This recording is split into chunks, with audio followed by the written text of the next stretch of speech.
கொடி அறிமுகப்படுத்திருக்காரு. இது வந்து தமிழ்நாட்டுக்கான வளர்ச்சிக்கான கொடி எல்லாருமே புதுசாக வரும்போது அது சொல்லுவாங்க.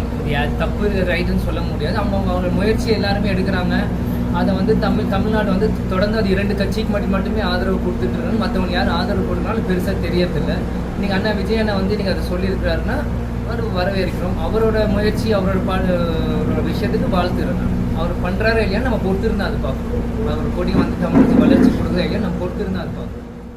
ஒரு 2 நாளைக்கு முன்னாடி உங்கள் வீட்டுக்கு கூட வந்திருக்காங்க. இந்த கட்சி கொடி விழாவுக்கு ஏதாவது உங்களுக்கு அழைப்பு வந்திருக்கீங்க? இல்லை, அது வந்து முற்றிலுமே கோட் படத்துக்காக தான் வந்திருந்தாரு விஜய் அண்ணன். அதுக்கு வந்து அந்த மொத்தம் ப்ரொடக்ஷன் கம்பெனி அர்ச்சனா மேடம்லேருந்து வெங்கட் பிரபு அதில் ஏதாவது கட்சி ஏதாவது கூட்டணி பற்றி ஏதாவது பேசுனீங்களா? இல்லை, அப்போ கட்சியின் ஆரம்பிக்கல. முன்னாடி உங்களுக்கு ஏதாவது அழைப்பு முன்னழைப்பு சிறப்பு அழைப்பு மரியாதை நிமித்தமாக அவர் அப்பா மேலே வச்சிருந்த மரியாதைக்கு வரணும்னு கேட்டிருந்தாங்க. அதே மாதிரி கோட்டோட படத்துலையும் அப்பாவோட வராருன்னு மாதிரி சொல்லியிருந்தாங்க. அதுக்கு ஒரு மரியாதை டீமோட வந்து பேசியிருந்தாங்க. அதுக்கு ஒரு மரியாதை அழைச்சி நீ வீட்டுக்கு வரணுன்றப்போ வாங்கண்ணே நாங்கள் எல்லாருமே இருக்கோம்னு சொல்லி தான் பண்ணோம். அரசியல் நாங்கள் இது பேசுவோம்.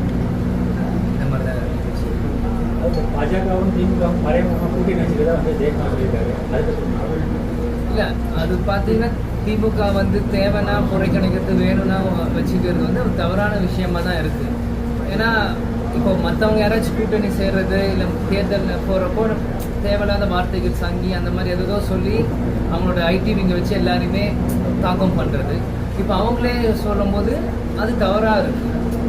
மற்றவங்களுக்கு குத்தும் போது அவங்களே குத்துறப்போ அது கண் குத்துற மாதிரி இல்லையா? அது இது வந்து தவறான விஷயம். வேணும்னா வச்சுக்கிறது, இதுனா வெட்டி விடுறது. இதே திமுக தான் நீங்கள் அமித்ஷா வரும்போது கரண்ட் கட் பண்ணாங்க. அப்புறம் கவர்னர் வந்து புறக்கணிக்கிறாங்க. இதே வேணும்னா கை கொடுக்குறாங்க. இது வந்து ஒரு ஏமாற்றின அரசியலை தான் இது பார்க்குறேன். இது வந்து பாதிப்பு வந்து தமிழக மக்கள் தான் கடைசியில். திமுக பாஜக வளர்ச்சியாக வீழ்ச்சியாக இல்லை. அவங்க கட்சிக்குள்ள விவகாரத்துக்கு நான் போகிற விரும்பல. ஆனால் ஓட்டு போட்ட மக்களுக்கு தான் இது வந்து ஒரு கேவலமான விஷயமா நான் பார்க்குறேன். தமிழகத்தில் சட்ட ஒழுங்கு எப்படி? அது உண்மையிலேயே ரொம்ப மோசமானதாக இருக்குது தமிழக சட்ட ஒழுங்கு. இப்போ கூட எத்தனையோ இடத்துல வெட்டுக்கொலை, ஆம்ஸ்டாங் மறைந்தார். இந்த மாதிரி பல இடத்துல வந்து மோசமான நிலை தான் இன்றைக்கி தமிழ்நாடு முழுவதும் இருந்துட்டு இருக்கு. கள்ளச்சாராயமாக இருக்கட்டும், எல்லா பக்கமும் இன்னும் எதுக்குமே தீர்வு இல்லையே. அடுத்தடுத்து நிகழ்வு தான் போயிட்டு இருக்காங்க. பழைய நிகழ்வுக்கு எதுவும் முடிவு இல்லை. டெய்லி ஒரு இதாக நடந்துட்டு இருக்கு. அதை நம்ம நோக்கி நம்ம நியூஸ் ஆகி போயிட்டே இருக்கோம். பழசுக்கு எதுவும் ஒரு தீர்வே இல்லை. இது வந்து தமிழக அரசாங்கம் தான் பதில் சொல்லணும்.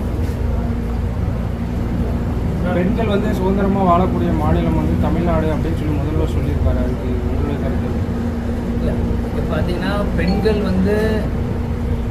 பெண்கள் நம்ம குறை சொல்லும் போது ஆண்கள் நம்ம சரியாக இருக்கணும். அது நம்ம எல்லா இடத்துலையுமே ஆண்கள் தவறு செய்யறதுனால தான் அவங்க. ஏன்னா பெண்கள் அவங்களும் ஒரு நம்மள மாதிரி ஒரு ஹியூமன் தான் அவங்களும்.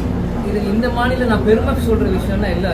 தமிழ்நாட்டில் சுதந்திரமாக இருக்கேன், பக்கத்து ஸ்டேட்டில் சரியில்லைன்றது வந்து சுட்டி காட்டக்கூடாது. எல்லா இடத்துலையுமே ஆண்கள் கண்ணியமாக இருக்கணும். பெண்கள் இந்தியா முழுவதும் உலகம் முழுவதும் சுதந்திரமாக இருக்கணும். இதை வந்து நான் தனிமைப்படுத்தி இதை பெருமைக்குள்ள விஷயமா முதல்ல சொல்கிறதே ஃபர்ஸ்ட் ஆஃப் ஆல் தப்பு. அது சொல்லக்கூடாது. இது என்ன பெருமையான விஷயம்? நம்ம கள்ளச்சாரிய தமிழ்நாட்டில் காய்ச்சல் பெருமையாக சொல்லாமா? அவர் இது தவறான விஷயம். தனியாக பெண்கள் சுதந்திரமாக இருக்காங்க, சேஃபாக இருக்காங்கன்னு சொல்லி அது தமிழ்நாட்டு ஆண்கள் கண்ணியமாக இருக்காங்கன்னு தான் அதுக்கான ஃபர்ஸ்ட் அர்த்தமே ஆகும். சார், தொடர்ச்சியாகவே வந்து இப்போ அரசியல் முழுமையாக இறங்கிட்டீங்க. கட்சியோட ஒரு தொண்டராகவே இருக்கிறீங்க. கட்சியோட முக்கிய பதவிகளுக்கு எப்போ வர போகிறீங்க? எப்போ உங்களுக்கு இல்லை, ஆரம்பம் ஃபஸ்ட்டு சொன்ன மாதிரி தான் எங்கள் தொண்டர்கள் எல்லாமே என் தம்பியை அழைச்சாங்க. அவங்களோட மரியாதை ஏற்று தான் நான் கட்சி வந்தேன். அப்புறம் கேப்டன் காலமானார். அப்புறம் தேர்தல் வந்ததுனால ஒரு வேட்பாளராக தேர்தலை சந்தித்தேன். இப்போ தான் எங்கள் அம்மா நம்ம அண்ணியார் வந்து ஒரு பொறுப்புக்கு வந்திருக்காங்க.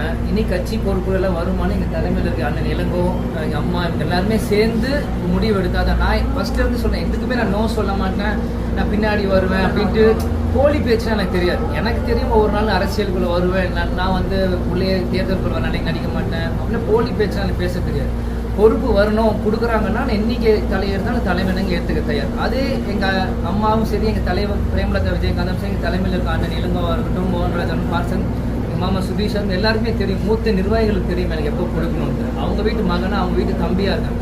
தம்பி நீ பொறுப்பேடு அப்படின்னா அடுத்த செகண்ட் எடுத்து வேலை பார்க்க நான் தயாராக இருக்கேன். நான் எதுக்கும் நோ சொல்லி வேணான்ட்டு நான் சொல்கிறேன். அவங்களுக்கு தெரியும். இப்போ நான் ஒரு தொண்டனா அவங்க கூப்பிட்றாங்க, கேப்டன் மகனா அவங்க கூப்பிட்றாங்க, அவங்களுக்கு வந்து நான் உற்சாகம் படுத்துகிறேன். அவங்களுக்காக